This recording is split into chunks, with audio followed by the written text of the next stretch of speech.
Ռուսական ցորենով բեռնված գնացքը 15 վագոն ժամանել է Հայաստան, անցնելով Ադրբեջանի եւ Վրաստանի տարածքով։ Էկոնոմիկայի նախարար Գևորգ Պապոյանը հենց այրում կայարանում ասել է, որ առաջիկա օրերին սպասում են ղազախական ծագման 15 վագոն ցորենի ժամանմանը, որն այս պահին Ադրբեջանի տարածքում է։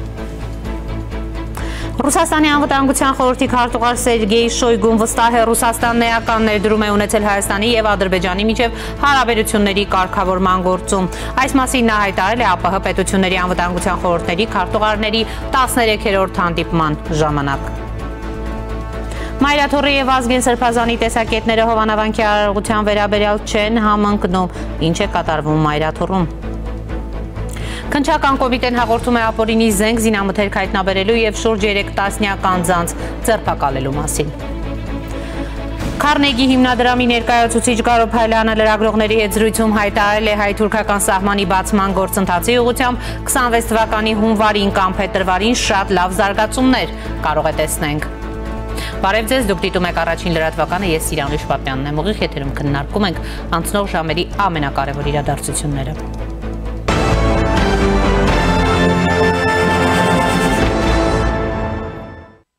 Ռուսական ցորենով բեռնված գնացքը 15 վագոն ժամանել է Հայաստան, անցնելով Ադրբեջանի ու Վրաստանի տարածքով։ Դեպի Հայաստանի բեռնափոխադրումների սահմանափակումների վերացումը Ադրբեջանի կողմից կարևոր քայլ է տարածաշրջանային հաղորդակցությունների վերականգնման ու տնտեսական համագործակցության խթանման ուղղությամբ։ Այն հանդիսանում է Վաշինգտոնում ձեռք բերված պայմանավորվածությունների գործնական իրականացումներից մեկը, նպաստելով Հայաստանի ու Ադրբեջանի միջև հաստատված խաղաղության ինստիտուցիոնալացմանը։ Նախաձեռնությունն առանձնապես կարևոր է նաև փոխվստահության ամրապնդման խաղաղության օրակարգի առաջմղման համատեքստում։ Էկոնոմիկայի նախարար Գևորգ Պապոյանը հենց այրում կայարանում ասել է, որ առաջիկա օրերին սպասում են ղազախական ծագման ցորենի ժամանմանը կրկին 15 վագոն, որը 1000 տոննա է, որն այս պահին Ադրբեջանի տարածքում է։ Սիրելի հայրենակիցներ, ես հիմա այրում կայարանում եմ եւ այստեղ պատմական իրադարձություն տեղի ունեցավ մի քանի րոպե առաջ, առաջին անգամ գրեթե 3.5 տասնամյակի ընդմիջումից հետո երկաթուղային ճանապարհով Ադրբեջանի տարածքով Հայաստան եկավ բեռ, մասնավորապես 15 վագոն բեռ, 1000 տոննա ցորեն, ռուսական ծագման ցորեն եկավ Հայաստան, որը անցել է Ադրբեջանի եւ Վրաստանի տարածքով երկաթուղային ճանապարհով։ Ուզում եմ նշել, որ եւս 1000 տոննա բեռ այս պահին Ադրբեջանի տարածքում է, այս անգամ արդեն ղազախական ծագման ցորեն, որը էլի ճանապարհվում է դեպի Հայաստանի Հանրապետություն։ Հարգելի հայրենակիցներ, շնորհավորում եմ բոլորիս, որովհետև սա ըստ էության օգոստոսի 8-ին Վաշինգտոնում հաստատված խաղաղության արտացոլումն է հողի վրա տնտեսական կյանքում։ Պապոյանը նաև ներկայացրել է, թե ինչ իրավիճակ է փոխվում Հայաստանի տնտեսական միջավայրում։ Նախ արձանագրենք, որ գրեթե 3.5 տասնամյակ այս երթուղով, այսինքն երկաթուղային երթուղով Ադրբեջանի տարածքով Հայաստան բեռներ չէին տեղափոխվել եւ իհարկե հակառակ ուղղությամբ էլ չեն գնացել եւ այդ առումով այսօր պատմական օր է, ռուսական ծագման ցորենը Ադրբեջանի, այնուհետև Վրաստանի տարածքով եկավ Հայաստանի Հանրապետություն, առաջիկա օրերին սպասում ենք նաև ղազախական ծագման ցորենը, որը այս պահին Ադրբեջանի տարածքում է եւ ըստ էության կարող ենք ասել, որ այս երթուղին արդեն գործարկված է եւ սա շատ կարեւոր էական նշանակություն ունի բնականաբար մեր տնտեսական քաղաքականությունների եւ լոգիստիկ քաղաքականությունների դիվերսիֆիկացիայի տեսանկյունից, բայց նաեւ շատ կարեւոր է արձանագրել, որ սա օգոստոսի 8-ին Վաշինգտոնում հաստատված խաղաղության գործնական արտացոլումն է արդեն հողի վրա եւ տնտեսական ամենաառաջին ըստ էության արդյունքներից մեկը եւ բնականաբար մենք հույս ունենք, որ այս process-ը զարգացում կապրի եւ բնականաբար ինչպես խաղաղությանը, այնպես էլ խաղաղության ուղեկցող բոլոր տնտեսական նախաձեռնությունների նկատմամբ պետք է շատ զգուշությամբ վերաբերվենք, որպեսզի դրանք բազմապատկվեն, մեծանան, հզորանան եւ դրանով նաեւ բնականաբար մեր պետության դիմակայունությունը ավելացնենք։ Ինչ խմբականակի մասին է խոսքը։ Սա 15 վագոն բեռ է, որը մոտ 1000 տոննա է, եւ սա առաջին խմբականակն է եւ բնականաբար հաջորդ ղազախական խմբականակը, որը կգա, նույնպես այդքանը էլի 1000 տոննա եւ 15 վագոն։ Սա իսկապես պատմական իրադարձություն է Հայաստանի համար ավելի քան 30 տարվա դադարից հետո։ Այս նախաձեռնությունը կարևոր քայլ է տարածաշրջանային կապերի վերականգնման ուղղությամբ, որը կապված է Վաշինգտոնյան բանակցությունների արդյունքներով հաստատված խաղաղության պայմանավորվածությունների հետ։ Այն նպաստում է ոչ միայն տնտեսական համագործակցությանը, այլև փոխվստահության ամրապնդմանը։ Այս իրադարձությունը Հայաստանի Հանրապետության համար ստեղծում է բազմաթիվ հնարավորություններ տնտեսության, լոգիստիկայի եւ քաղաքականության ոլորտներում։ Սա նվազեցնում է տնտեսական ռիսկերը, նվազեցնում սննդամթերքի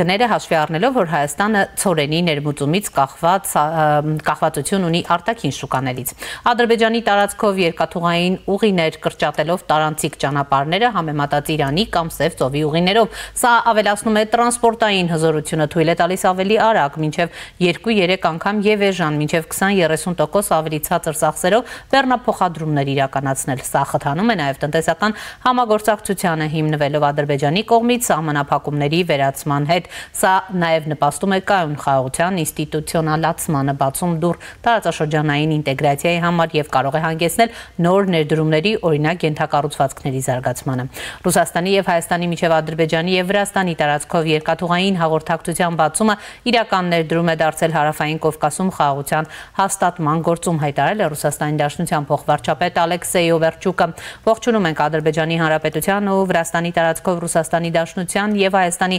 Հանրապետության միջև երկաթուղային հաղորդակցության մեկնարկը, ասել է Կառավարության փոխնախագահը, նա նշել է, որ Հայաստանի Հանրապետության անկախացումից ի վեր առաջին անգամ է երկու երկրների միջև ուղիղ երկաթուղային հաղորդակցություն իրականացվում։ Ըստ Օվերչուկի այս իրադարձությունը իրական շոշափելի ներդրում է դարձել Հարավային Կովկասում խաղաղության հաստատման գործում, ինչպես նաև վկայում է տարածաշրջանային կայունության ու տարածաշրջանի բոլոր պետությունների տնտեսական զարգացման համար Ռուսաստանի Դաշնության կատարած աշխատանքի մասին։ Օվերչուկը ընդգծել է, որ նոր երթուղին ամրապնդում է Ռուսաստանի Դաշնության տրանսպորտային կապը տարածաշրջանի երկրների հետ, բարձրացնում է Հայաստանի շուկաների հասանելիությունը Եվրասիական տնտեսական միության անդամ պետություններից եկող ապրանքների համար եւ բարելավում է այդ միավորման շուկաների հասանելիությունը հայ արտադրողների համար։ Նրա խոսքով նոր երկաթուղային ուղու բացումը դարձել է Ռուսաստանի, Հայաստանի ու Ադրբեջանի ղեկավարների 20 եւ 21 թվականների պայմանավորվածությունների, ինչպես նաեւ 3 երկրների փոխվարչապետների համատեղ նախագահությամբ գործող եռակողմ աշխատանքային խմբի ջանքերի հետևանք։ Ցանկանում եմ շնորհակալություն հայտնել իմ գործընկերներին, Ադրբեջանի Հանրապետության փոխվարչապետ Շահին Մուստաֆայևին եւ Հայաստանի Հանրապետության փոխվարչապետ Մհեր Գրիգորյանին Հարավային Կովկասի տարածաշրջանում տրանսպորտային կապերի ապաշրջափակման ուղղությամբ համատեղ աշխատանքի, ինչպես նաեւ Վրաստանին տվյալ երթուղով փոխադրումների կազմակերպման գործում կառուցողական մասնակցության համար։ Եզրափակել է կառավարության փոխնախագահը։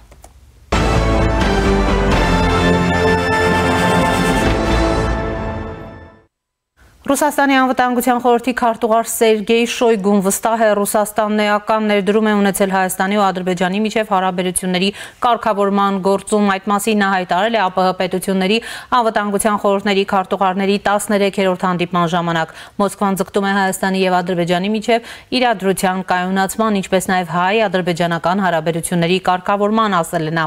Շոյգուի պնդմամբ Ռուսաստանն արել է ամեն ինչ իրավիճակի կայունացման համար։ Անվտանգության խորհրդի քարտուղար Արմեն Գրիգորյանի հետ հանդիպմանը Շոյգուն նշել է, որ Կովկասում տիրող իրավիճակը պահանջում է մշտական ուշադրություն։ Մեզ համար կարևոր է հստակեցնել կողմերի դիրքորոշումները, ամենը ինչ վերաբերում է վերջին տարբեր իրադարձություններին, որոնք տեղի են ունեցել տարածաշրջանում, պահանջում է մեր մշտական ուշադրությունը, խորհրդատվությունները, ասել է Շոյգուն։ Գրիգորյանը վստահեցրել է, որ պատրաստ է մանրամասներով կիսվել տարածաշրջանում տիրող իրավիճակի մասին եւ շնորհակալություն է հայտնել հանդիպման հնարավորության համար։ Ինչ քաղաքական ուղերձեր նա փորձում փոխանցել Հայաստանի, Ադրբեջանի եւ Ռուսաստանի հարաբերությունների համատեքստում։ Առաջինի տաղավարում զրուցելու եմ անվտանգային քաղաքականության հետազոտությունների կենտրոնի փորձագետ քաղաքագետ Ռոբերտ Ղևոնդյանի հետ։ Բարև ձեզ, պարոն Ղևոնդյան։ Շնորհակալ եմ հրավերն ընդունելու համար եւ գանք Շոյգուի արած հայտարարություններին, որոնք ես ներկայացրի, ինչ ուղերձներ նկատեցիք այս հայտարարությունների մեջ, մասնավորապես մտահոգությունների կամ Ռուսաստանի անմիջական ներգրավվածությունը Հայաստանի եւ Ադրբեջանի հարաբերությունների բարելավման կոնտեքստում, ինչպես եք գնահատում, ինչ փորձեց Շոյգուն այս հայտարարություններով ցույց տալ համեցեք։ Նախ եկեք իրականությունը դիտարկենք, հետո Շոյգուի խոսքերը եւ տրամաբանությունը կփորձենք քաղաքական առումով վերլուծության ենթարկել։ Շոյգուն ասում է, որ Ռուսաստանը էական ներդրում է ունեցել, բայց էական ներդրումը լինում է ինչպես տերական, այնպես էլ բացասական, եւ եթե վերցնենք բացասական ներդրումը Ռուսաստանի, Հայաստանի եւ Ադրբեջանի միջև հարաբերությունների կարգավորման հարցում, ապա այստեղ կհամաձայնեմ Շոյգուի հետ, իրենք էականորեն բացասական ներդրում են ունեցել այդ հարցում։ Լավ է, որ այդ բացասական ներդրումը գոնե այս պահին իրադարձությունների զարգացման այս փուլում նշանակալի ազդեցություն չի ունենում հարաբերությունների կարգավորման գործընթացում եւ այլ խաղացողներ, առաջին հերթին Միացյալ Նահանգները կարողանում են այնպես անել, որ Հայաստանը եւ Ադրբեջանը կոնֆլիկտային հարաբերությունների բնույթից անցում կատարեն, եթե ոչ համագործակցային, ապա գոնե մրցակցային հարաբերությունների, որովհետև իրականում հարաբերությունները մրցակցային կլինեն տնտեսական ոլորտում, ինչը նորմալ հարաբերությունների տեսք կստանա։ Ինչ վերաբերում է նրան, թե ինչ էր ցանկանում Շոյգուն այսպիսով ասել եւ ինչ էր ցանկանում, որպեսզի Հայաստանում, Ադրբեջանում փորձեն անցալել եւ օգտագործել, դա Ռուսաստանի շովինիստական մոտեցումներից եւս մեկն է, այն որ առանց Ռուսաստանի չի կարող լինել ոչինչ, Ռուսաստանը պետք է առաջինը լինի, որը ինչ որ գործընթացում մասնակցություն է ունենում, տեսեք Օվերչուկը խոսում է ինչ որ հանձնաժողովի մասին, որը 2-3 տարի արդեն որևէ նիստ չի արել եւ այդ հանձնաժողովը ըստ էության գոյություն չունի, թեև ինչ որ փաստաթղթերում կա Երակոմ հանձնաժողով, ավելին ասեմ, խոսում եմ մի հանձնաժողովի մասին, որից դուրս գործընթացներ են տեղի ունեցել հենց նույն փոխվարչապետերի մակարդակով, որտեղ Ռուսաստանը ընդհանրապես որևէ մասնակցություն չի ունեցել, նույնիսկ Ռուսաստանի տեղյակ էլ չեն ողել, ի տարբերություն այլ գործընթացների, որտեղ գուցե տեսեք Արմեն Գրիգորյանը Մոսկվայում, Նիկոլ Փաշինյանը հեռախոսազանգերով տեղյակ պահել է, բայց ինչքան որ ես ունեմ տեղեկություններ, Օվերչուկը ընդհանրապես տեղյակ չի պահվել ուղիղ հաղորդակցության միջոցով եւ հանրային միջոցներից է տեղեկություններ ստացել փոխվարչապետերի հանդիպումների եւ դրանց զարգացումների վերաբերյալ։ Այնպես որ Ռուսաստանը փորձում է, ինչպես ժողովուրդն է ասում, ամբողջ գտալի պես անդադ իրեն ներառել տեղի ունեցող գործընթացներում, բայց մենք ակնհայտորեն եւ ոչ միայն մենք կարծում եմ շատ-շատերը աշխարհում ակնհայտորեն տեսնում ենք, որ Ռուսաստանը դուրս է մնացել գործընթացների շատ մեծ մասից։ Լավ, տեսեք, որևէ կերպ չի հաշտվում Հարավային Կովկասից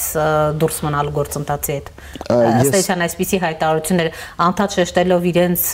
անմիջական ներգրավվածությունը, մտահոգությունները, որովհետև Ադրբեջանի խնդիրներով նույնպես շատ մտահոգ է։ Խորհրդատվությունների մասն են նրանք ասում, թեև նրանց խորհրդատվության համար որևէ մեկը վերջին շրջանում գոնե չի դիմում, բայց ես չեմ համաձայնի ձեր ձևակերպման հետ առ այն, որ նա Հարավային Կովկասից է դուրս մնում, ոչ, ես ասացի, որ նա դուրս է մնում Ռուսաստանը կոնկրետ եւ Ռուսաստանի ազդեցությունը դուրս է մնում տեղի ունեցող որոշ գործընթացներից, գուցե շատ գործընթացներից, բայց ոչ Հարավային Կովկասից, որովհետեւ ի վերջո Ռուսաստանը Հարավային Կովկասում կա, Ռուսաստանը Հարավային Կովկասում լինելու է, բայց հուսանք, որ Հայաստանը, Ադրբեջանը, գուցե նաեւ ինչ-որ ժամանակ անց Վրաստանը կիրականացնեն այնպիսի արտաքին քաղաքականություն, որ Ռուսաստանը Հարավային Կովկասում կլինի հավասարաչափ այլ խաղացողների, Եվրոպայի, Միացյալ Նահանգների, ինչու ոչ Թուրքիայի, Իրանի, Չինաստանի եւ մյուսների եւ կմրցակցի նրանց հետ, իսկ առողջ մրցակցությունը միայն օգուտներ կբերի։ Լավ, տեսեք 3+3 ձևաչափի մասին նորից խոսեց, կարևորեց ըստ էության Շոյգուն մի ձևաչափ է, որտեղ նախ 3+3 չի, 3+2 է եւ որի արդյունավետությունը մինչ այս պահը չի նկատվել, իհարկե խոսվում է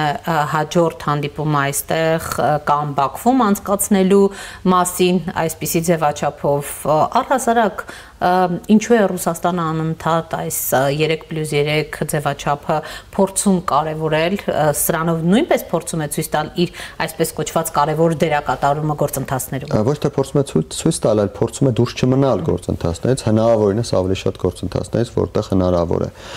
Ռուսաստանը այս պահին տեսնում է այն, ինչի մասին ես ասացի, ինչը տեսնում են ամբողջ աշխարհում։ Ինչքան էլ որ նրանք չընդունեն, ինչքան որ նրանք դեմ գնան դրան, բայց տեսնում են, որ գործընթացներում մեկը մյուսի հետևից իրենց մասնակցությունը այլևս ավելորդ է դառնում եւ նրանք կորցնում են դիրքեր։ Թե ինչքան կկորցնեն, սա հարցի մեկ կողմն է։ Մեկ այլ կողմն այն է, որ նրանք պետք է պայքարեն ավելի քիչ կորցնելու համար, եւ Ռուսաստանը պայքարում է ինչքան որ կարողանում է։ Նման հայտարարություններով, նման կազմակերպչական գործողություններով, եւս մեկ գործողությունով, որի մասին կարծում եմ այսօր կխոսենք, դա ծորենը Հայաստան ներմուծելն է եւ շտապելն ու հասցնելը ավելի շուտ ներմուծել, քան ղազախական ծորենն է գալիս։ Տեսեք, սա էլ մի կողմից կարելի է նշել, որ հոգեբանական գործոն է, բայց բացի հոգեբանականը կա նաեւ սեփական դիրքերը հնարավորինս քիչ կորցնելու տրամաբանություն։ Ավերչուկի հայտարարությունն էլ տեսանք, կարևորելու այս գործընթացը։ Հայտարարությունը նույնն էլ այն թե Հայաստանի համար Հայաստան-Ռուսաստան համագործակցության համար նոր ճանապարհներ են բացվում Ադրբեջանի միջոցով։ Այո, իհարկե նոր ճանապարհներ են բացվում եւ իհարկե Ռուսաստանը այդ ճանապարհներից օգտվելու է, ինչպես ես ասացի, եւ օգտվելու է հուսանք, որ հավասարաչափ մյուս կողմերի հետ, բայց շատ լավ կլիներ, որպեսզի այդ ճանապարհներից օգտվելու հնարավորություն ունենային նաեւ այլ կողմեր։ Օրինակ, ցավոք սրտի Ռեշտ Աստարը հատվածը կառուցված չէ Իրանի, եթե կառուցված լիներ, Իրանը կարող էր ուղղակի երկաթուղով ինքը եւս Ադրբեջանի միջոցով Հայաստան երկաթուղով ծորեն կամ մեկ այլ բան ուղարկել, այլ բեռ ուղարկել։ Մյուս կողմից շատ լավ կլինի, որպեսզի Հայաստանը կարողանա աշխատեցնել նաև արևմտյան սահմանը, թեև տեսեք այն տրամաբանությամբ, ինչ տրամաբանությամբ, որ հիմա աշխատում է արևելյան սահմանը, այսինքն Ադրբեջան, Վրաստան, Հայաստան ուղիղով, արևմտյան սահմանը աշխատել է միշտ։ Թուրքիայից մենք ապրանքները Վրաստան, Հայաստան տարանցիկ փոխադրումների միջոցով միշտ ստացել ենք։ Այստեղ հարցը մեկ քայլ ավելի անելու մասին է։ Տեսեք, այս արևելյան կողմում մեկ քայլ արդեն ունենք արված Ադրբեջանի միջոցով, որպես տարանցիկ փոխադրում մենք կարողանում ենք ստանալ, իհարկե ոչ ուղիղ սահմանով։ Թուրքիայի կողմից մեկ քայլ ավելի կլիներ այն, որ բացվեր Կարս-Գյումրի երկաթուղին, վերականգնվեր եւ բացվեր, եւ մենք կարողանայինք ուղիղ կերպով ստանալ, նույնիսկ եթե ոչ առաջին փուլում Թուրքիայից, ապա գոնե տարանցիկ փոխադրումներով այլ երկրների Թուրքիայի միջոցով այլևս բեռները Վրաստան չմտնեին եւ ուղիղ գային Հայաստան։ Սա կլիներ համարժեք այն քայլին, որը իրականացրել է Ադրբեջանը։ Հուսանք, որ թուրք գործընկերները ժամանակի ընթացքում կգան նաեւ կհանգեն այս լուծմանը եւ ամենայն դեպս այն հայտարարությունները, որոնք արվում են, ընդ որում արվում են բավական բարձրաստիճան պաշտոնյաների եւ նաեւ բավական տեղեկացված փորձագետների կողմից եւ այն տեղեկությունները, որոնք հասնում են փակ կամ բաց ռեժիմով, շատ կարճ ժամանակում այս ուղղությամբ եւս զարգացումներ են սպասվում։ Տեսեք, օրինակ Կարոփայլյանը, որ այս օրերին Հայաստանում է, երեք լրագրողների հետ զրույցում էլ հայտարարեց, որ հունվար կամ փետրվար ամիսներին մենք կունենանք նորություններ Հայաստան-Թուրքիա հարաբերություններում, արդեն նախ դիվանագիտական, ուրեմն անձնագրերի մասով, հետո փաստորեն ավելի այսպես ռեալ է դառնում սահմանի բացումը ձեր գնահատմամբ եւ առհասարակ եթե գանք նաեւ այս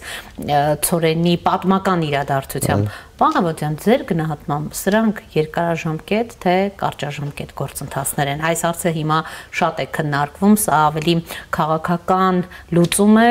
թե ավելի երկարաժամկետ ամեն դեպքում գործընթացի հետ գործում։ Տեսեք, սա մի ընդհանուր գործընթացի մաս է, գալիս է հասնում է ինչ-որ մի իրավիճակ, երբ այլևս արգելակել իրավիճակի զարգացումը հնարավոր չէ, եւ դա ոչ միայն Ադրբեջանի դեպքում, դա նաև Հայաստանի դեպքում գալիս է հասնում է այնպիսի մի պահ, որ ուզես թե չուզես գնում ես այդ ճանապարհով։ Տեսեք, ես զուգահեռ կարող եմ անցկացնել օրինակ նախորդին Հայաստանում արտադրության նախարարին հանձնվեց Եվրամիության վիզաների ազատականացման այդ ծրագիրը։ Եկել հասել է մի իրավիճակ, որ այլևս հնարավոր չէ արգելակել եւ ծրագիրը կա, պետք է սկսել աշխատել։ Նույն իրավիճակը կապված Ադրբեջանի կողմից այդ տարանցիկ փոխադրումները բացելու հետ։ Գուցե ոչ հենց այդ գործողությունը, բայց ինչ որ գործողություն պետք էր անել։ Շատ լավ է, որ Ադրբեջանը ընտրեց հենց այդ գործողությունը ենթակառուցվածքների մասով, որովհետեւ ենթակառուցվածքների ապաշրջափակումը իմ գնահատմամբ ամենաբարդ քեյսն է կապված Հայաստան-Ադրբեջան փոխհարաբերությունների հետ, ի տարբերություն խաղաղության համաձայնագրի եւ համազատման սահմանագծման գործընթացի, որտեղ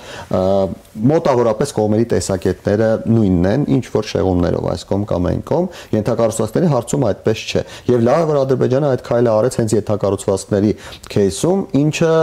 հնարավորություն է տալիս սպասելու, որ ավելի մեծ զարգացումներ կլինեն հետագայում բոլոր ուղղություններով։ Եվ խոսքը չի վերաբերում միայն Հայաստան-Ադրբեջան գործընկերությանը, տեսեք, մենք խոսեցինք նաև Հայաստան-Թուրքիա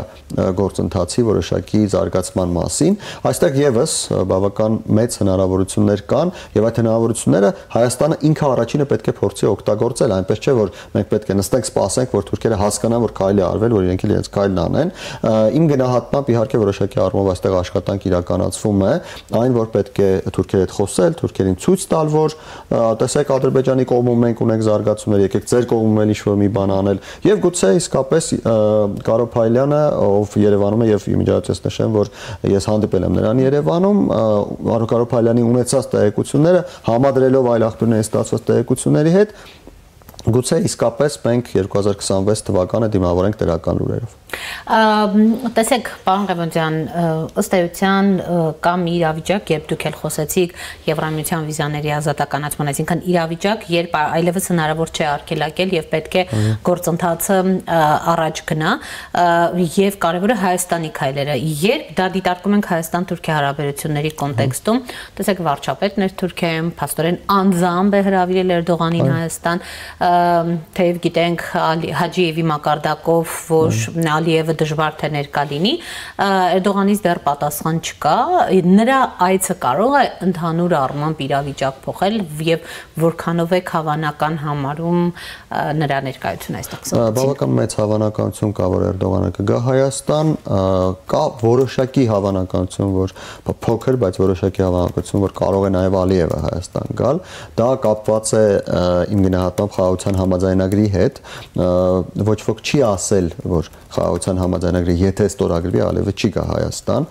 թեև եթե տրամաբանորեն պատճառահետևանքային կապով դիտարկում եք, սահմանադրության փոփոխություն բնականաբար հնարավոր չէ, մինչև 2026 թվականի մայիս եւ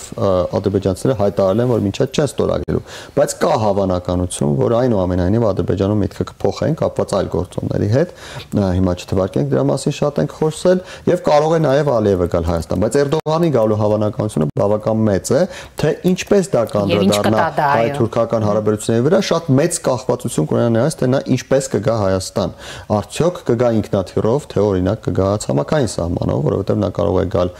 ենթադրենք ինքնաթիռով ավելի մոտ Հայաստանի սահմանին, հետագայում դա կլինի որոշակի խորհրդանշական, հետագայում ասել ցամաքային սահմանով, ինչպես օրինակ արեց Սերդար Քլիչը, այս վերջին իր Երևան այցի ժամանակ, նա անցավ Մարգարայի անցակետով եւ եկավ Երևան։ Եթե Էրդողանը եւս նման կերպ գա, ապա մենք կունենանք սահմանահատման շատ բարձր դիրքի պաշտոնյայի, ամենաբարձր դիրքի պաշտոնյայի դեպք, բայց ես այլ ավելի լավատեսական հույս ունեմ, իսկ ավելի լավատեսականն այն է, որ 2026 թվականի մայիսին արդեն գոնե երրորդ երկրների քաղաքացիների եւ դիվանագիտական ազնագիր ունեցողների համար սահմանը բաց է լինելու եւ Էրդողանի գալը սահմանով կամ ինքնաթիռով մեծ նշանակություն սահմանի բացելու հարցում չի ունենալու։ Այնուամենայնիվ, եթե այդպես չլինի եւ եթե նույնիսկ Էրդողանը ցամաքային սահմանով չգա եւ գա ինքնաթիռով, սա եւս էական նշանակություն կունենա հայ-թուրքական հարաբերությունների ընթացքի վրա։ Տեսեք, վերադառնալով Շոյգուի նախորդին արած հայտարարություններին, Պաղեւոդյան, Զանգեզուրի միջանցքը Շոյգուին եմ ցիտում, հա, եւ հյուսիս-հարավ տրանսպորտային միջանցքը չեն մրցակցելու միմյանց հետ, երեք լրագրողների հետ զրույցում էր նա հայտարարում եւ նա կարծում է, որ երկու ճանապարհներն էլ ոչ միայն գոյության իրավունք ունեն, այլև անհրաժեշտ են Ադրբեջանը նրա տարածաշրջանների հետ կապելու, երկրների միջև առևտրի համար տրանսպորտային միջանցքներ ստեղծելու համար, բայց ըստ էության Շոյգուի այսպես շուրթերով հնչում է Զանգեզուրի միջանցք ձևակերպումը, մենք երեք Արարատ Միրզոյանին էլ էինք լսում, որ ըստ էության դա ասում էր մի օգտագործել Զանգեզուրի միջանցք, այն կոնկրետ անվանում ունի, բայց փաստորեն, տեսեք, թրիփը ընդունելի չէ ոչ Շոյգուի համար, ոչ փաստորեն Ռուսաստանի Դաշնության համար, եւ նրանք նույն խոսույթն են օգտագործում, ինչ օրինակ Ադրբեջանը։ Այո, նույն խոսույթն են օգտագործում, բայց մեզ կողմից մեր պատասխանը որը պիտի լինի։ Եկեք ուշադրություն դարձնենք, որ այդ ճանապարհը ընդհանուր առմամբ ինքը բավական մեծ է, ընդ որում նույն տրամաբանությունը նաև ներկայացրեց Ադրբեջանի պատվիրակը, ադրբեջանցի փորձագետը, ով մասնակցում էր Երևանում կայացած ֆորումին, որին նաև Կարո Փայլյանն էր այցելել,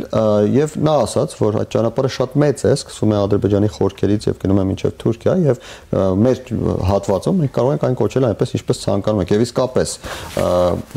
Հայաստանի սահմանից դուրս օրինակ Ադրբեջանի սահմաններում կամ օկուպացված Արցախի սահմաններում նույնիսկ եթե Ադրբեջանը ցուցանակներ կախի եւ դրանց վրա գրի Զանգեզուրի միջանցք, մենք որևէ իրավական հնարավորություն չունենք դրան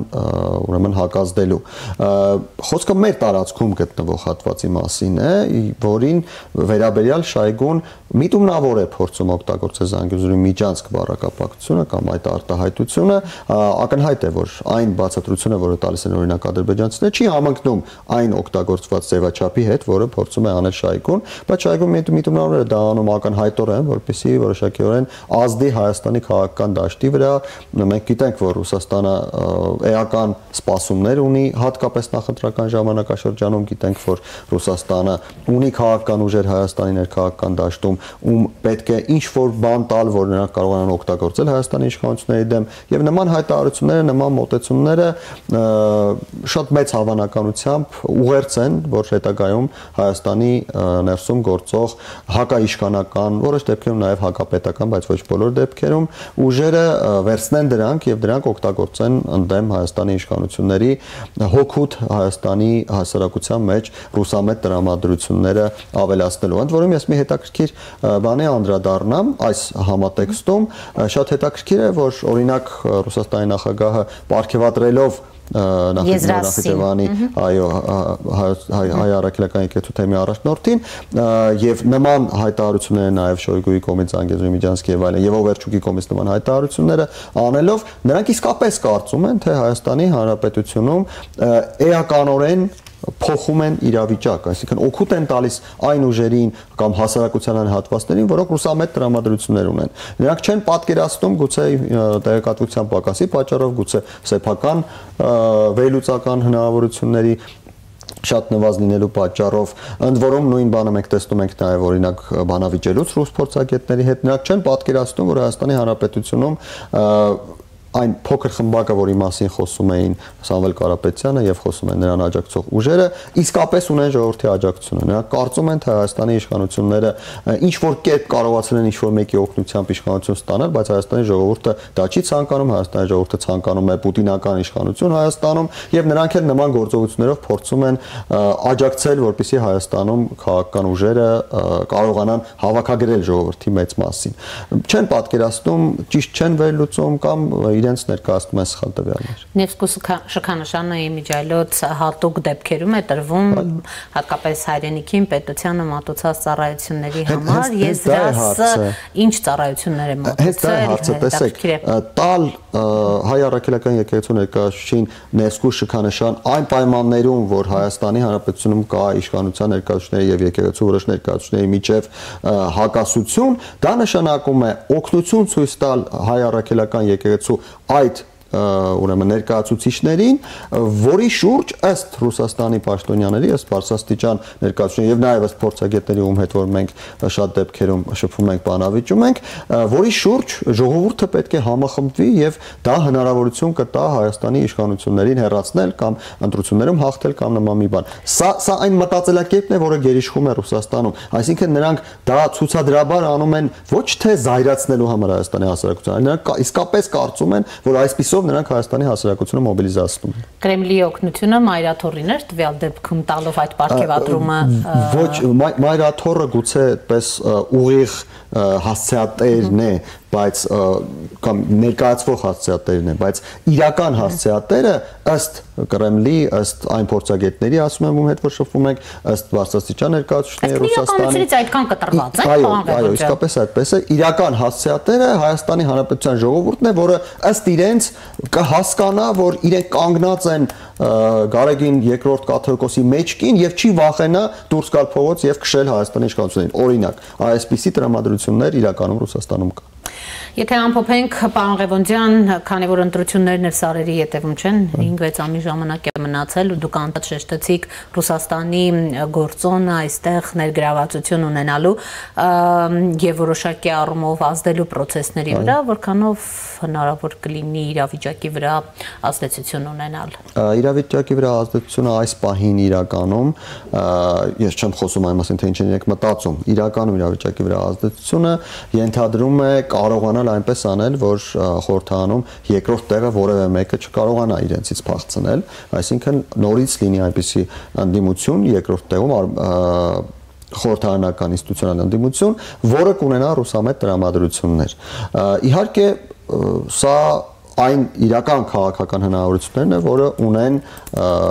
Ռուսաստանում եւ Ռուսաստանից Հայաստանի նկատմամբ ազդեցություն ունեցողները, ինչը չի նշանակում, որ պարտադիր այդ մարդիկ, ովքեր այդ գործընթացներում են, ովքեր այդ գործընթացների վերաբերյալ հաշվետվություններ են ներկայացնում, նույն օրինակ Կիրիենկոին կամ ավելի բարձրաստիճան ներկայացուցիչների, նրանք այսպես են ներկայացնում, նրանք կարող են ներկայացնել, որ ահա, քիչ է մնում, հեսա մենք իշխանությունը վերցնում ենք, եւ դրա հաշվին նյութական ռեսուրսներ կարողանան ստանալ, ֆինանսներ կարողանան ստանալ եւ բաժանել իրենց եւ Հայաստանի ներկայացուցիչների միջև, հեղինակություն ստանալ, կարողանալ Ռուսաստանում ինչ որ տեղերում ընդունելություն ստանալ եւ այլն, այսինքն անձնական շահեր ունենալ։ Շնորհակալ եմ, պարոն Ղևոնդյան։ Առաջինի տաղավարում զրուցում էի անվտանգության քաղաքականության հետազոտությունների կենտրոնի փորձագետ, քաղաքագետ Ռոբերտ Ղևոնդյանի հետ։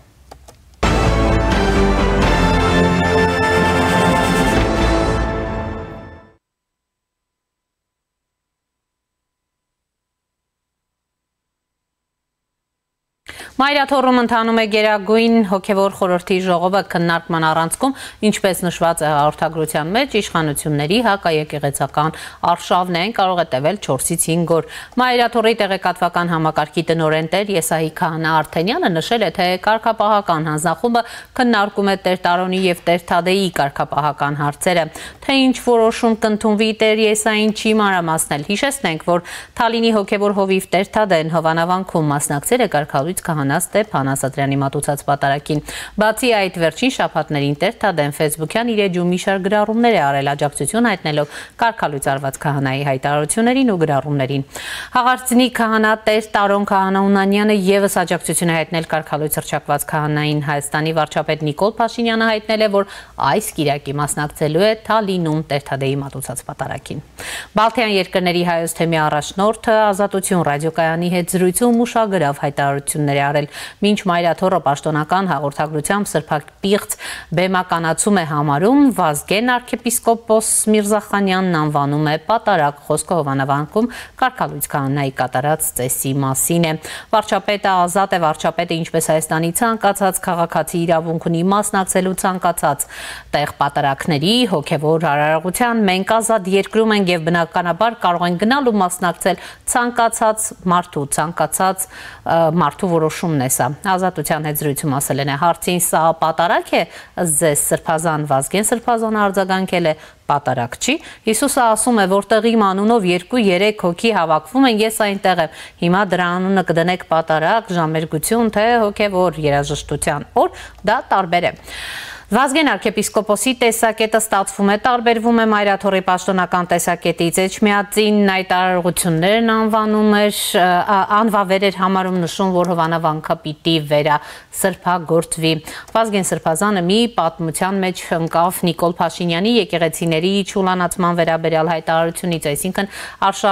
արշավանքի մեկնարկից ուղիղ 1 ամիս առաջ նա Հայաստանի վարչապետին ջերմորեն ընդունել էր Տալինի հայկական եկեղեցում, օրհներ նրան ողջունել քայլերը դեպի Եվրամիություն մերաղոտքն է, որ պարոն վարչապետ, ձեր այն ծրագրերը, որ ունեք խաղաղության եւ մեր Հայաստանի հարևանների հետ հաշտության, դինի հաջողությամբ մերաղոտքն է, որ որպես եվրոպական երկրների հավատացյալներ եւ քաղաքացիներ մեր երկիրը դեպի Եվրամիություն իր քայլերն անի։ Փոքրիկ այս դրվագը սակայն դուրս չէր եկել Էջմիածնին, այստեղից Սրբազանի խոսքերը, մտքերը անվանել էին սուբյեկտիվ, նրան հորդորել շրջահայաց լինել։ Արդյոք Վազգեն Միրզախանյանի տեսակետը տարբերվում է նաև կաթողիկոսի գահակալության հեռանկարների առումով, ազատության տեղեկություններով հոգևոր վերնախավում կան քննարկումներ, որ վեհապարն այնուամենայնիվ պիտի հեռանագահից այդպիսի ձայներ կան։ Ազատությունը հարցրել է Վազգեն Սրբազանին, ոչ մի քննարկում չկա վեհապար հայրապետի հեռացման հետ կապված, բայց մեր վեհապարն է եւ մենք շատ հաճախակի իր հետ քննարկումներ ենք ունենում բազմաթիվ հարցերի շուրջ եւ այս մտահոգություններն էլ ունենք եւ արտահայտում ենք, պատասխանել է arczepiskoposը։ Իսկ ինչպես է պատկերացնում Վազգեն Սրբազանը այս իրավիճակի հանգուցալուծումը, օրորի է սրվում հակամարտությունը հոգևոր ու աշխարհիկ իշխանությունների միջև։ Իմ կարծիքը հետեւյալն է, որ ճիշտ պիտի լինի, որ երկու կողմի մեր ղեկավարները որպես մեր ազգի ու պետության ներկայացուցիչներ նստեն երկխոսության եւ բոլոր հարցերին լուծում տան, ասել է Վազգեն arczepiskoposը։ Հարցին էլ խոսել խոսել է այդ մասին վեհափառի հետ,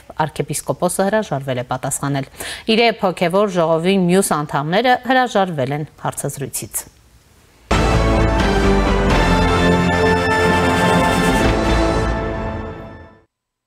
Քննչական կոմիտեն հաղորդում է, որ Երևան քաղաքի քննչական վարչությունում քննվող մի շարք քրեական վարույթներով ոստիկանության ծառայողների հետ համատեղ ձեռնարկված միջոցառումների արդյունքում ձեռք են բերվել փաստական տվյալներ առ այն, որ մի շարք անձինք իրենց մոտ տրանսպորտային միջոցներով եւ բնակության վայրերում ապօրինի պահում են զենք զինամթերք։ Քաղաքացիական շրջանառության մեջ գտնվող ապօրինի զենք զինամթերքը հայտնաբերելու ուղղությամբ իրականացվել են մեծածավալ քննչական ու վարութային գործողություններ, մասնավորապես 25 թվականի նոյեմբերի 5-ին բազմաթիվ շուրջ 6 տասնյակ հասցեներում իրականացվել են խուզարկություններ, որոնց ընթացքում հայտնաբերվել ու վերցվել են տարբեր տեսակի զենք, զինամթերք, թմրանյութեր, այլ առարկաներ։ Քրեական վարույթի նախաքննության ընթացքում ապօրինի զենք, զինամթերք, ինչպես նաև թմրամիջոցներ պահելու կասկածանքով ձերբակալվել է շուրջ 3 տասնյակ անձ։ Քննչական կոմիտեն նշում է, որ հետևողական է լինելու քաղաքացիական շրջանառության մեջ գտնվող ապօրինի զենք, զինամթերքը հայտնաբերելու ու առգրավելու հարցում, ուստի հանրությանը հորդորել է ապօրինի պահվող զինամթերքն ինքնակամ հանձնել իրավապահ մարմիններին, միաժամանակ հիշեցնում է, որ մինչև իրավասու մարմինների կողմից ապօրինի զենք զինամթերքի գտնվելու մասին իմանալը դրանք հանձնած անձը ազատվում է քրեական պատասխանատվությունից, նշվում է հաղորդագրության մեջ։ Կարճատև դադար է մեր եթերում։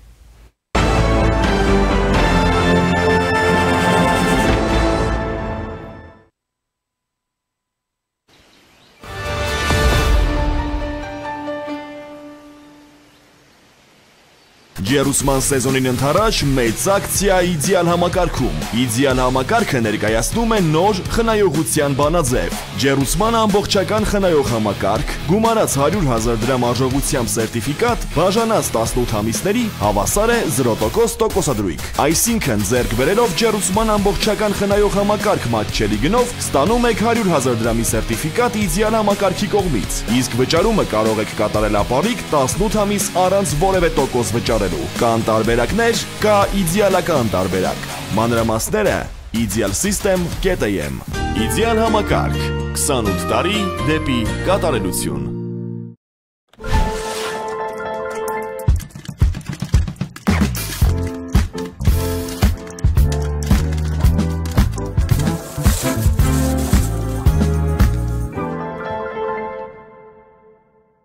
Նախադեպը չունեցող Սանկերամիկայի ակցիա իդեալ համակարգում։ Գնեք Սանկերամիկա կամ լոգասենյակի կահույք եւ ստացեք նույն գումարի չափով ծորակն ընդամենը 1 դրամով։ Ընտրեք ծորակների ավելի քան 1200 արկա տեսականուց ձեր նախընտրածը վճարելով ընդամենը 1 դրամ։ Ապառիկը տեղում 18 ամիս 0% տոկոսադրույքով։ Շվեյցարական Laufen, գերմանական Hansgrohe, իսպանական Gala, լեհական Deante եւ իտալական Dolomite ապրանքանիշերի որակյալ երկարակյաց ու անկրկնելի տեսականին ձեզ է սպասում իդեալ համակարգի խանութ սրահներում։ Կան տարբերակներ, կա իդեալական տարբերակ։ Մանրամասները idealsystem.am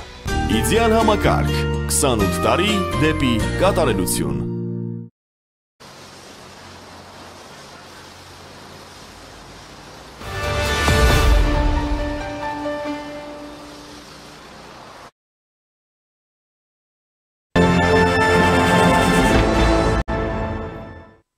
Շարունակում ենք աշխատանքը եւ այս պահին զրուցելու եմ Գյումրիի ժուրնալիստների ասպարեզ ակումբի ծրագրերի համակարգող Լևոն Բարսեղյանի հետ։ Պարոն Բարսեղյան, բարև ձեզ, շնորհակալ եմ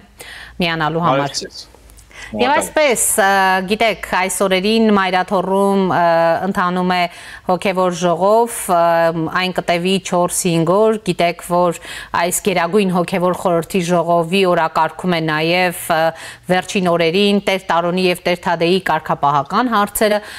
եւ ուշագրավ տեղեկատվություն երեք պարզ դարձավ, որ Բալթյան երկրների հայոց թեմի առաջնորդը բավականին տարբերվող տեսակետ ունի Մայրաթոռի, կաթողիկոսի տեսակետի մոտից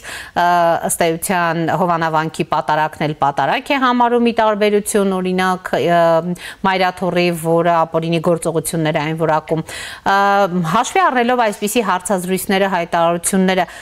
եկեղեցու ներսում կամ Մայրաթորի ներսում դուք հնարավոր փոփոխություններ տեսնում եք պարոն Բարսեղյան, այս խնդիրը դեռ ինչքան կարող է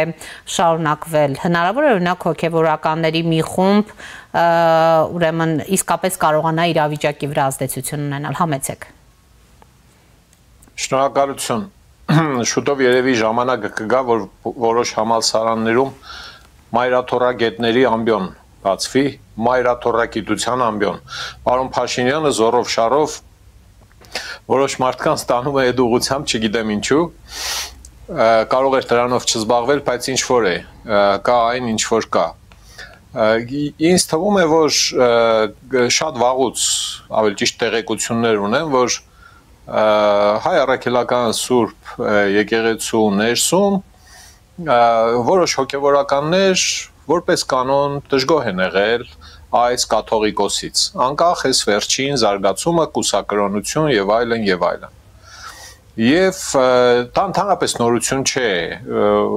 հայոց եկեղեցու պատմության մեջ ներքին լարումներ կաթողիկոսի կարգավիճակից զրկելու, նրա տեղը զբաղեցնելու ցկտումներ, անարժան համարելու, անարդար համարելու այդ զբաղեցումը եւ այլն եւ այլն։ Հիմա էլ ինչքան ինձ հասնում են տարբեր տեղեկություններ եւ ինչքան կռահում եմ, անպայման եկեղեցու ներսում կան հոգեվորականներ, որոնք համարում են, որ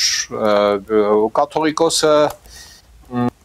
պաշտոն, այսպես ասած, այն մարդը չէ, որ պիտի զբաղեցնի, էլի շեշտում եմ անկախ պարոն Փաշինյանի սկսած այս արշավից։ Եվ այս արշավի հետ մեկտեղ առավել եւս կարգալույծ անելու, որոշ հոգևորականների հարցեր քննելու,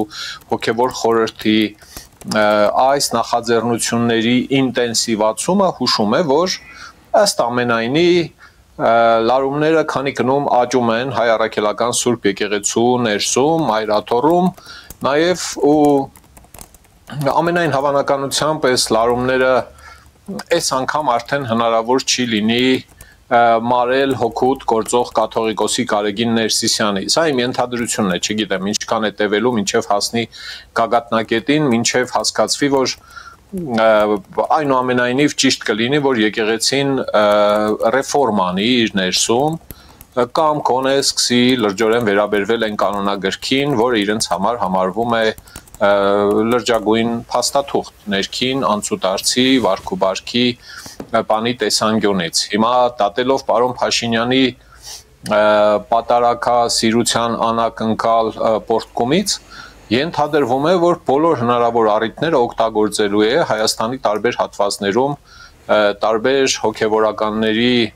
վարած, չգիտեմ ինչպես են ասում, պատարակներին ներկա գտնվելու համար, իսկ որտեղ պարոն Փաշինյան այնտեղ ահագին մեծ թվով պետական պաշտոնյաներ, պետական պաշտպանության, պետական պահպանության աշխատակիցներ, ոստիկաններ, տոննախարարներ, պատգամավորներ, տեղացի ժողովուրդ, որոնք ուզում են շփվել անպայման իշխանության ներկայացուցիչների հետ, կամ ասել, որ մեր ճանապարհը պիտի սարքվի, մեր խաղահրապարակը պիտի սարքվի, կամ պիտի շնորհակալություն հայտնեն արդեն սարքվածի համար։ Այս ամբողջը իհարկե մենք պիտի նաև դիտարկենք կայանալիք ազգային ժողովի ընտրությունների ոչ պաշտոնական քարոզարշավի համատեքստում, բայց եւ սա լարում է կաթողիկոսի եւ կաթողիկոսի աջակիցների տրամադրություն այն հոգևորականների դեմ, որոնք ուզած-չուզած պատարակ են վարելու եւ անկախ իրենց կամքից այդ պատարակներին ներկայ է գտնվելու այն մարդը եւ մարդիկ, որոնց այս կաթողիկոսը հոգևոր խորհուրդը մեղմ ասած տանել չի կարող եւ տանել չի կարող հետսետե ավելի թունդ։ Իսկ որ տանել չէր կարող արդեն 19-20 թվականներից զգացվեց դա, հասկացվեց, բոլորովին են հարաբերությունները չձևավորվեցին կաթողիկոս ասենք էլի եւ այս իշխանությունների միջև, ինչպիսիք կային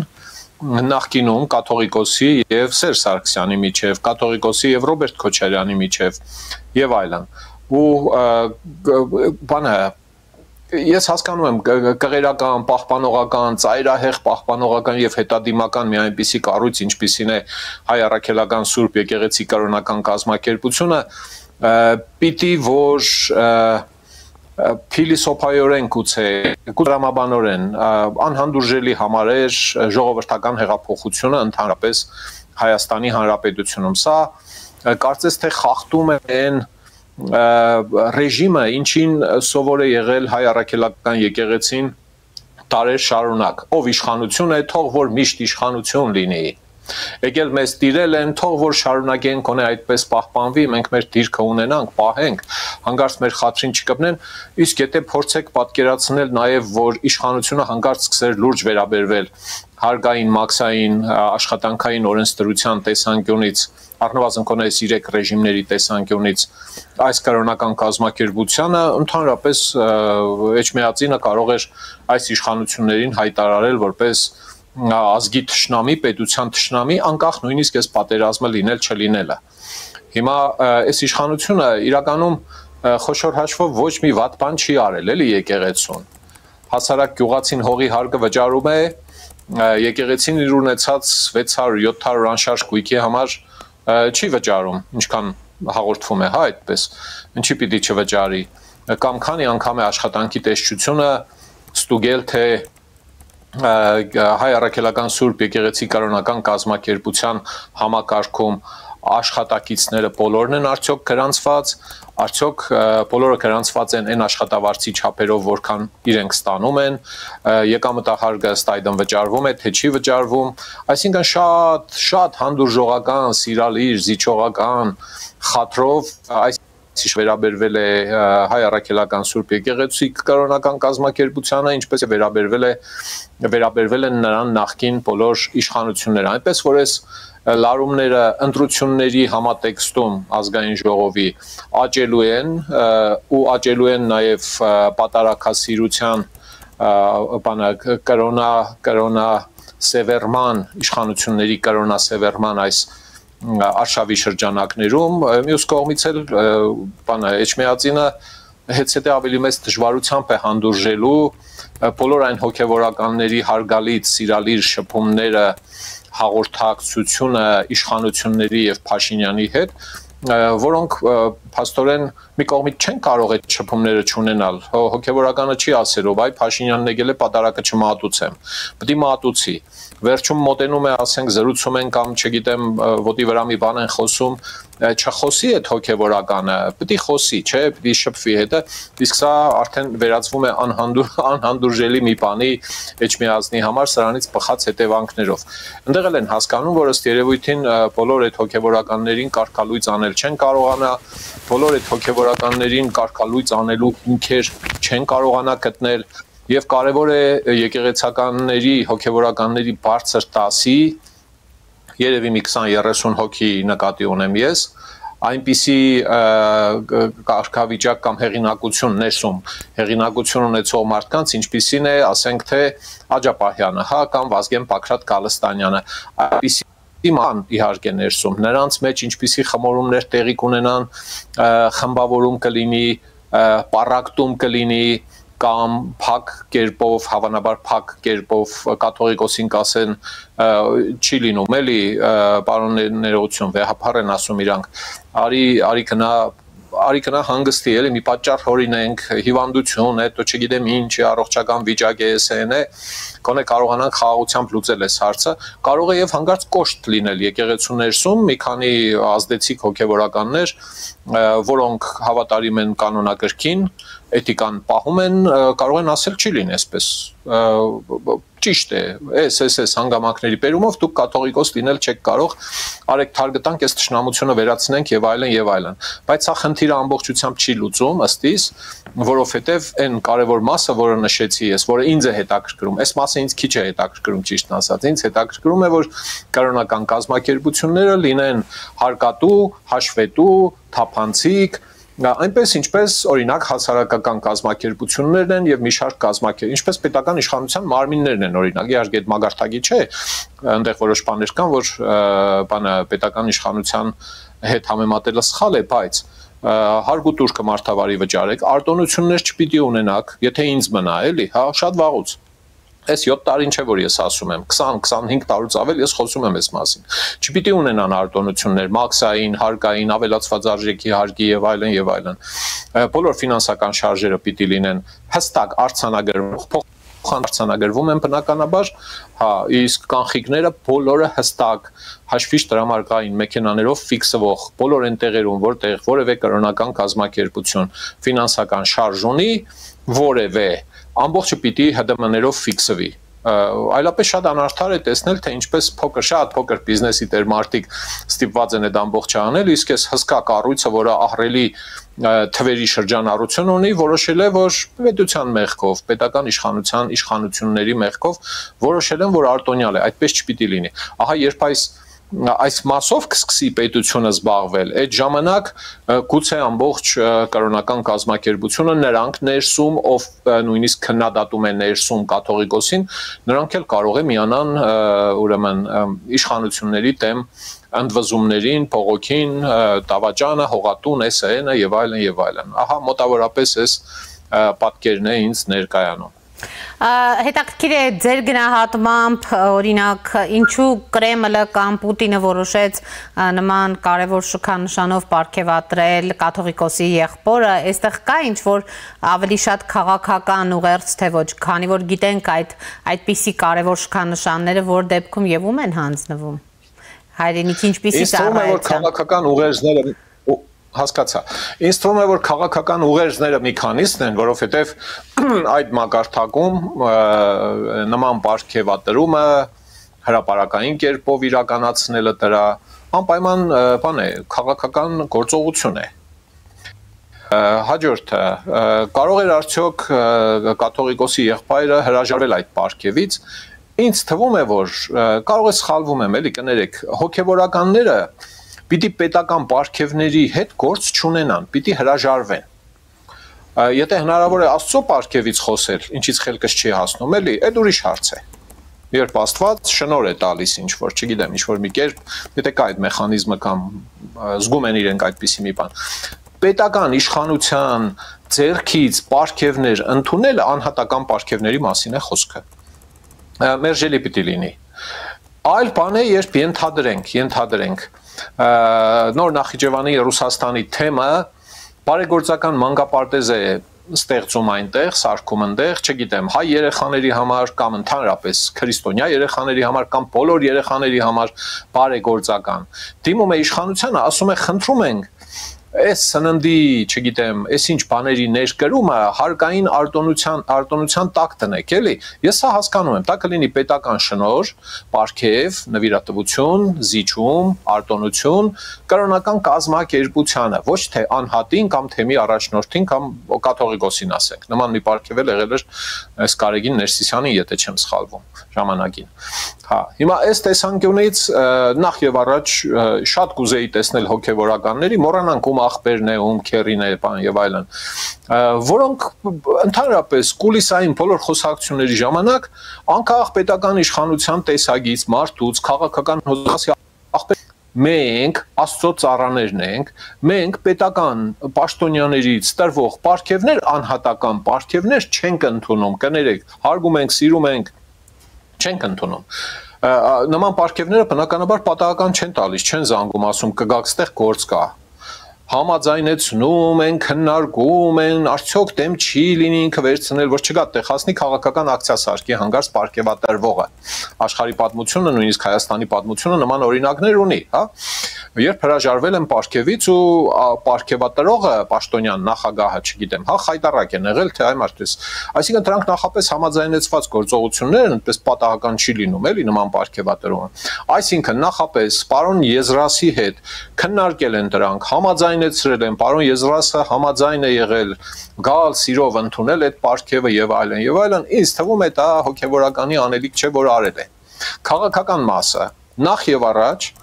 ես 1000 ու մի տեղից տեղեկություն ունեմ, որ պարոն Եզրասը մասնակցել է Ուկրաինայի դեմ պատերազմում հավաքագրվող ուրեմն հատկապես հայության ներգրավման եւ այսպես ասած պատերազմ ճանապարհելու գործընթացներին իր քաշով մեկ։ Իր քաշը նախ եւ առաջ մենք տեսնում ենք որպես հոգեվորականի։ Թե այնտեղ ուրիշ ինչեր կան, ֆինանսական, նյութական, տնտեսական, то չգիտեմ, քաղաքական, բանակցային կարողություններ եւ այլն, թողնենք դրանք, բայց որպես հոգեվորական ինքը մասնակցել է հակաքրիստոնեական, հակամարտկային բացառ մեր հանցագործ գործողության։ Ինքը սատարել է Վլադիմիր Պուտին կոչված մարդասպանի նախաձեռնությունը։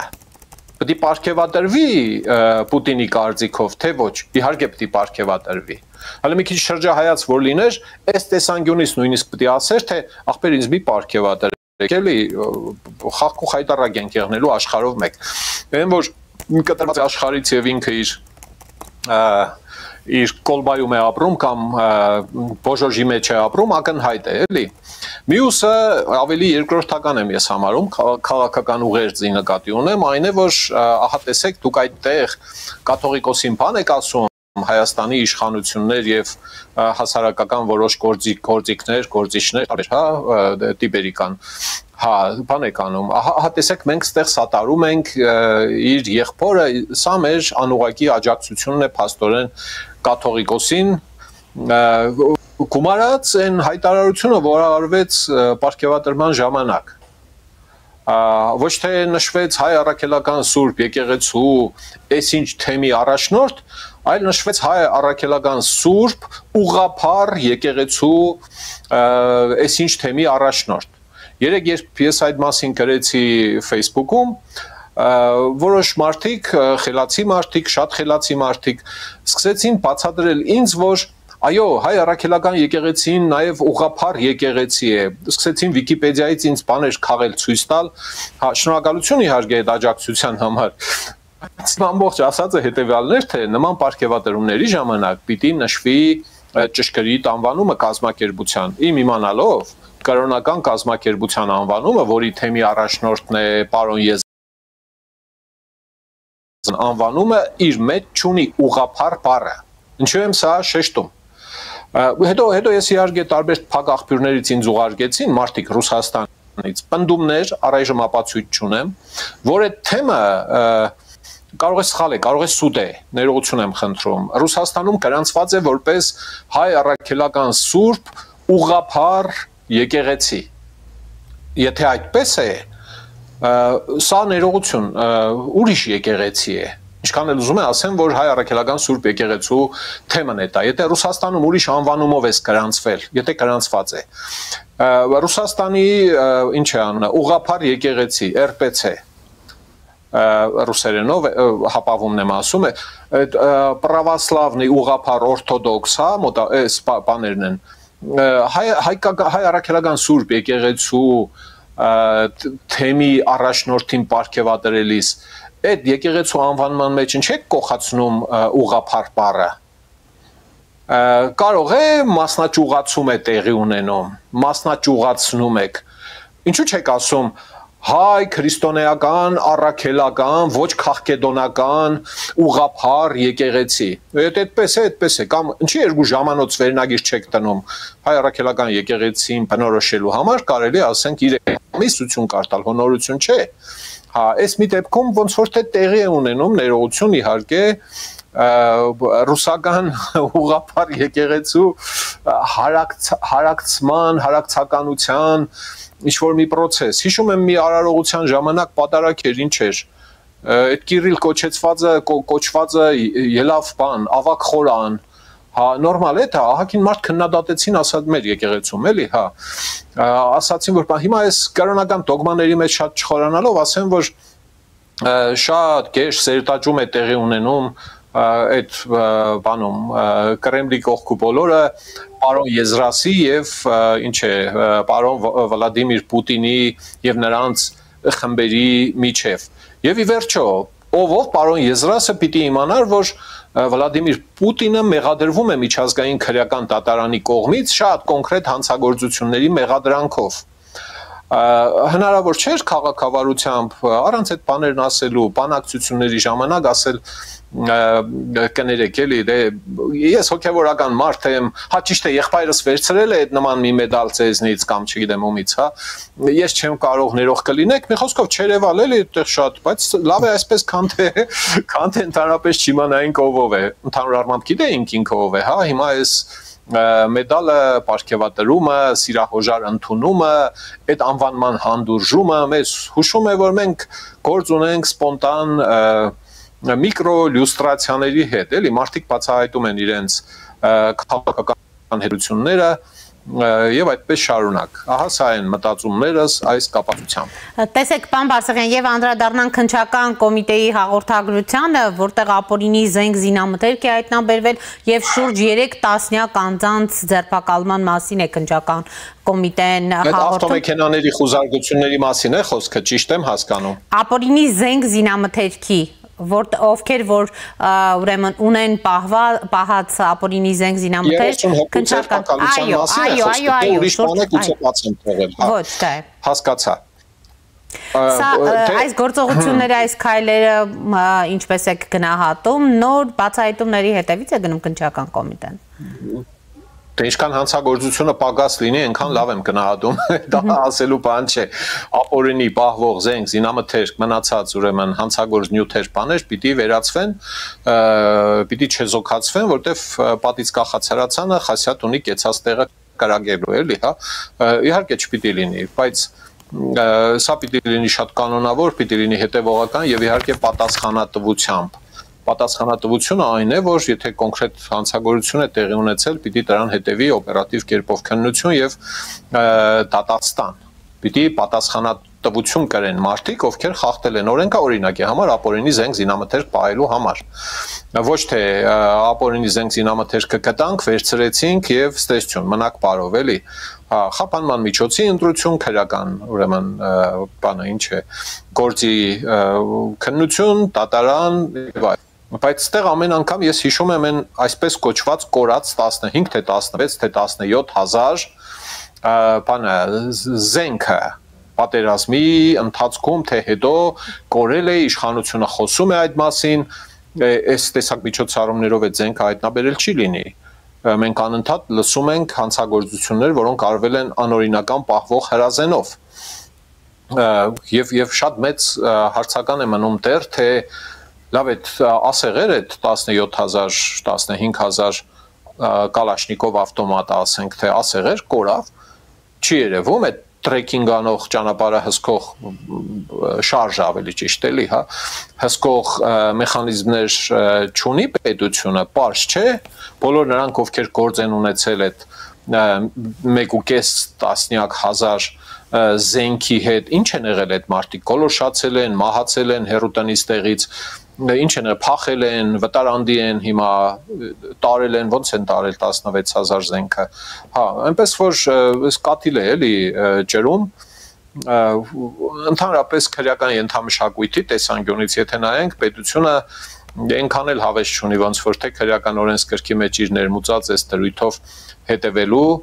որպեսզի Հայաստանը ապաքրեականացվի, այդ քրեական պարքերը վերանան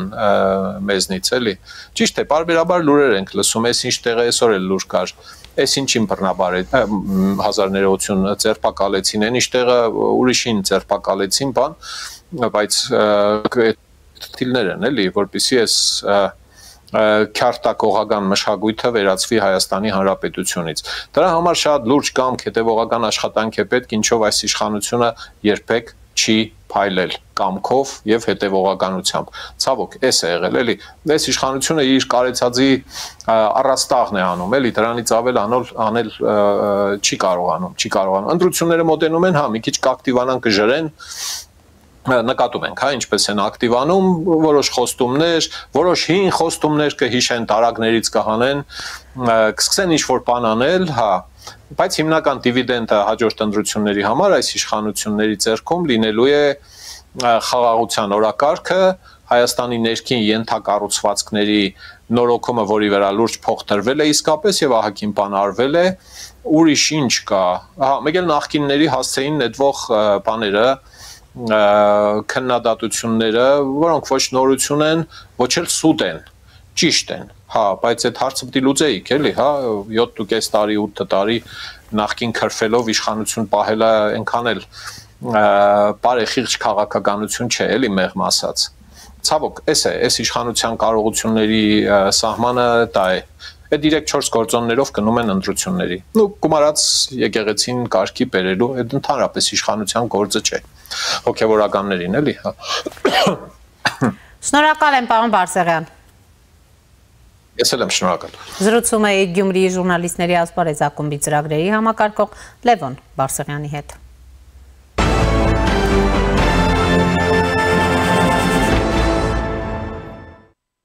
Թուրքիայի խորհրդարանի նախկին պատգամավոր Քարնեգի հիմնադրամի ներկայացուցիչ Գարո Փալյանը նախորդին լրագրողների հետ զրույցում նշել է, որ Թրամփի ուղու շուրջ հունվարին զարգացումներ կլինեն։ Ամեն ինչ միաժամանակ կարող է առաջ շարժվել եւ Թուրքիա-Հայաստան հարաբերությունները եւ Հայաստան-Ադրբեջան զարգացումները եւ Թրամփի ուղին։ Դարիներով այս Թուրքիա-Հայաստան նորմալիզացիա process-ի համար աշխատիմ եւ իմ երազս է անե որ այս սահմանը թող բացվի, օր առաջ բացվի եւ գարձեմ կալդարի հունվարին կամ փետրվարին գնալ շատ լավ զարգացումներ պիտի տեսնենք։ Նախ եւ առաջ անշուշտ գարձեմ ասիկա պիտի ըլլա երրորդ երկրների քաղաքացիների համար այս բացումը հունվարին, եթե ամեն ինչ լավ է, անգեհետ հուսամ քանի ամիսի մեջ Թուրքիա եւ Հայաստանի քաղաքացիներն ալ Թուրքիա եւ Հայաստան պիտի գարանա երթալ։ Աստեսական զարգացումներ կսպասեմ եւ շատ հիմա աբական փայլուն տեսնամ Թուրքիա-Հայաստան նորմալիզացիայի համար։ Հարցին ինչու է ձգձգվում Թուրքիան ինչու է ձգձգում սահմանի բացումը Փայլյանը նկատել է։ Իմի դարի վար արդեն գիտենք 2012 թվականին Էրդողանը հոսք մտավ որովհետեւ այս սահմանը պիտի փանա եւ Լահիա առաջ երրորդ երկրների քաղաքացիների համար, բայց դժբախտաբար արևմտյան երկրներ գարզես որ Էրդողան արևմտյան երկրները ասկե շատ քող պիտի լա, բայց դժբախտաբար Էրդողանը կրեդիտ չտեսավ, շահմը չտեսավ արևմտյան երկրներին եւ Ալիևը բարոն Էրդողանը զանգեց եւ ըսավ պետք չէ որ փանաս սահմանը մինչեւ այս հրամանդամ եւ երկրորդ ըսավ որ Ալիևի նեֆտ ընկերությունը Սոկարը ներդրում պիտի ունե 8 միլիարդ դոլարնոց։ Էրդողանը օպորտունիստ նահանգահմն է եւ իր շահը հաշիվ մգնե ինչ շահ ունիմ, ինչ կորուստ ունիմ, եւ դժբախտաբար արմդյալ երկրներն շահ չլեսավ եւ դժբախտաբար աս սահմանը Թուրքիա-Հայաստան սահմանը կոչ մնաց։ Բայց հիմա գարձեմ Թուրքիան Ադրբեջանը հասկացավ աս օգոստոս 8-ի պայմանագրերն հետո որ հիմա ժամանակն է առաջ շարժելու ժամանակն է եւ անդեսակ որոշումը կա Անկարայի մեջ կարծեմ լավ զարգացումներ պիտի տեսնենք հունվարին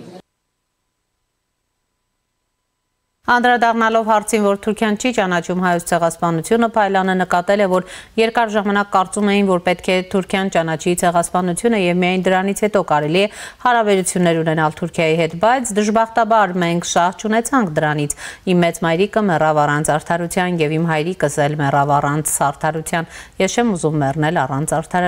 արդարության, եթե ապագա չունես, եթե հարաբերություն չունես, եթե դուռը փակ է, ինչպես կարող ես երկխոսություն սկսել անցյալի վերաբերյալ։ Պետք է հիմա ապագա ունենալ հարաբերություններ ունենալով դուռը բաց մնալով կարող ենք ապագա կառուցել դրանից հետո ավելի դյուրին կլինի անցյալի շուրջ խոսելը դժբախտաբար հիմա աշխարհում մութ ձմեռը մարդու իրավունքների համար աշխարհակարգը փոխվել է անգամ լավ օրերին մենք արդարություն չկարողացանք գտնել հիմա դա անկարելի է բայց մենք արդարությունը չպետք է փնտրենք Վաշինգտոնում Փարիզում Բերլինում պետք է արդարությունը այս աշխարհակարգում այս աշխարհագրության մեջ պահանջենք երկխոսության ամեն ինչ ավելի դյուրին կլինի Թուրքիայի ժողովուրդը հիմա պատրաստ է ասելու գերշբաներ ապրեցինք 15-ին, բայց պատրաստ չէ դրա անունը դնել ցեղասպանություն։ Մենք էլ պետք է այս երկխոսությունը սկսենք միասնաբար, եթե ապագան կառուցենք, անցյալի մասին խոսելն ավելի հեշտ կլինի, ընդգծել է Փայլյանը։ Եվ այս պահին կապ ենք հաստատել Թուրքիա, Ստամբուլ զրուցելու ենք Կոստերթի հայկական էջերի խմբագիր Բագրատ Էստուկյանի հետ։ Պարոն Էստուկյան, բարև ձեզ, շնորհակալ եմ միանալու համար։ Բարև ձեզ։ Պարոն Էստուկյան, Կարո Փայլյանն է Հայաստանում այս օրերին եւ հասցրել է արդեն մի շարք հարցազրույցներ տալ, ճեպազրույցներ տալ եւ մասնավորապես նշել է, որ առաջիկա ամիսները որոշիչ են լինելու հայ-ադրբեջանական, հայ-թուրքական հարաբերությունների համար, նախ հունվարին կբացվի սահմանը դիվանագիտական անձնագիր ունեցողների համար, ըստ էության հնարավորության պատուհան է տեսնում հայ-թուրքական սահմանի բացման, ինչպես է գնահատում, մասնավորապես նա նշել էր, որ Անկարայում այդպիսի տրամադրություններ կան։ Դուք ինչպես եք գնահատում հնարավոր բացման մասին այս մեկնաբանությունները, համեցեք։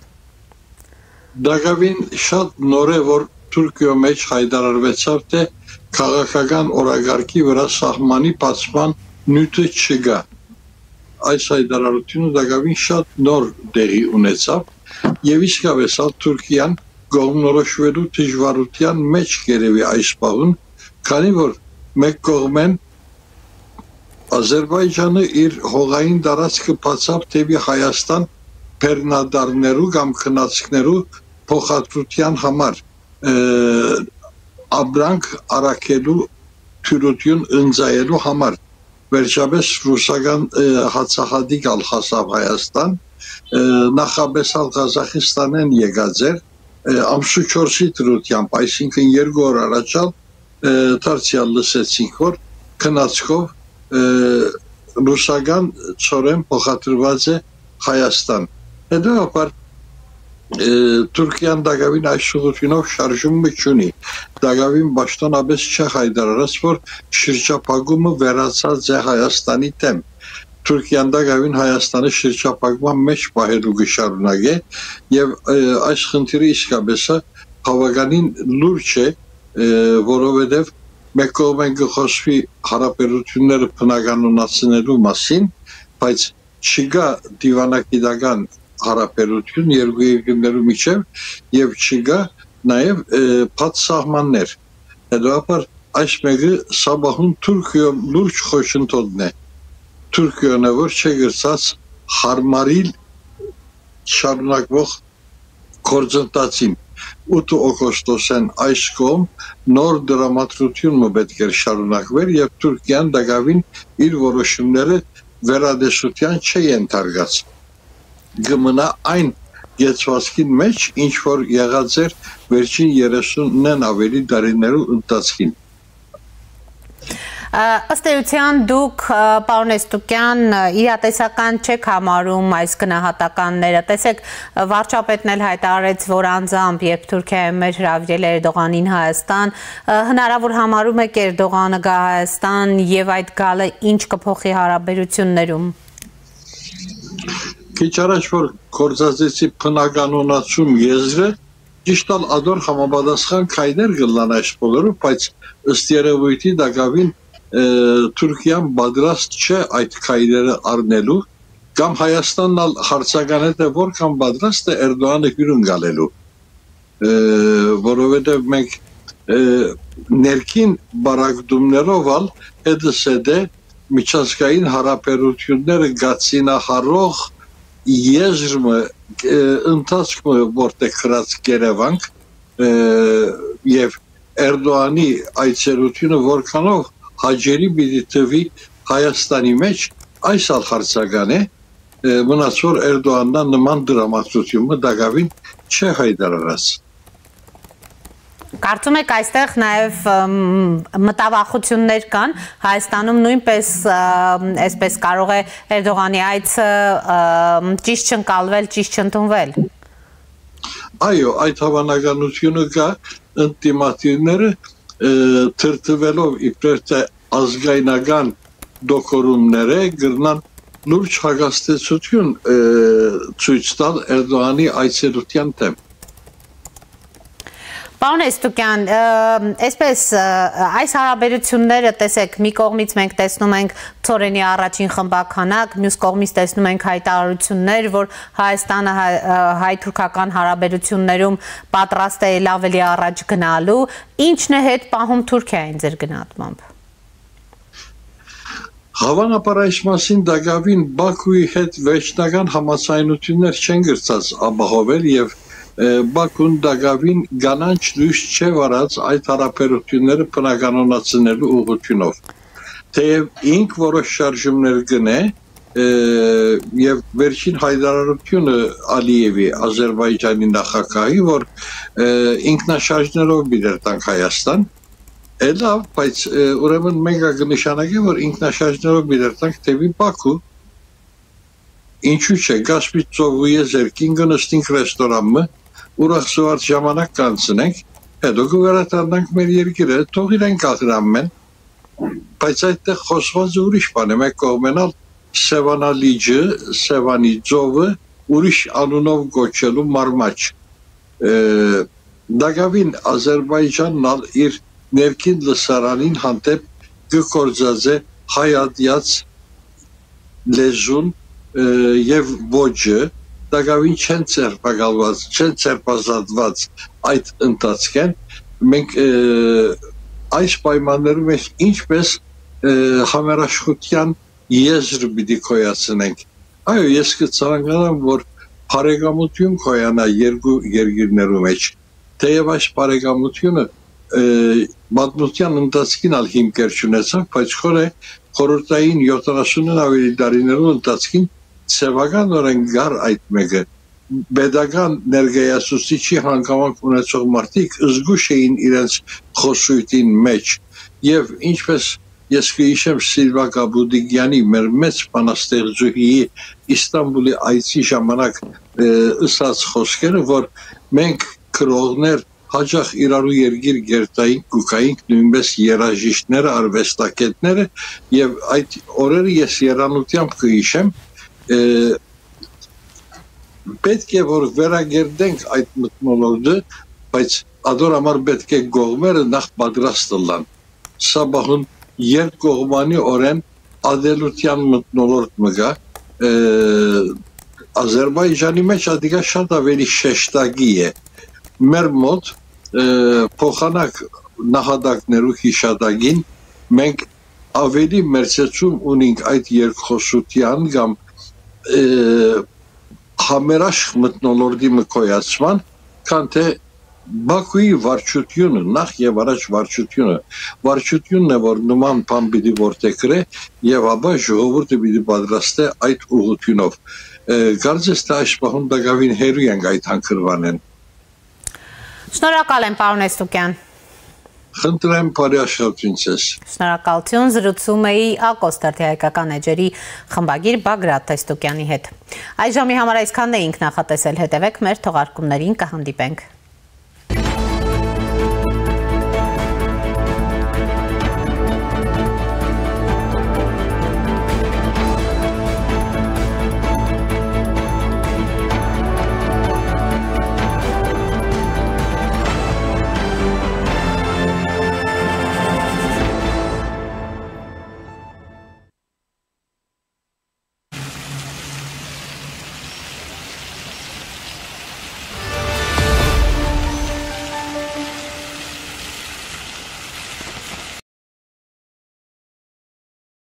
Ջերուսման սեզոնին ընթരാճ մեծ ակցիա իդեալ համակարգում։ Իդեալ համակարգը ներկայացնում է նոր խնայողության բանաձև։ Ջերուսման ամբողջական խնայող համակարգ, գումարած 100,000 դրամ արժողությամբ սերտիֆիկատ, բաժանած 18 ամիսների հավասար է 0% տոկոսադրույք։ Այսինքն ձեռք բերելով Ջերուսման ամբողջական խնայող համակարգ մատչելի գնով ստանում եք 100,000 դրամի սերտիֆիկատ իդեալ համակարգի կողմից։ Իսկ վճարումը կարող եք կատարել ապավիկ 18 ամիս առանց որևէ տոկոս վճարելու։ Կան տարբերակներ, կա իդեալական տարբերակ։ Մանրամասները idealsystem.am Իդեալ համակարգ 28 տարի դեպի կատարելություն։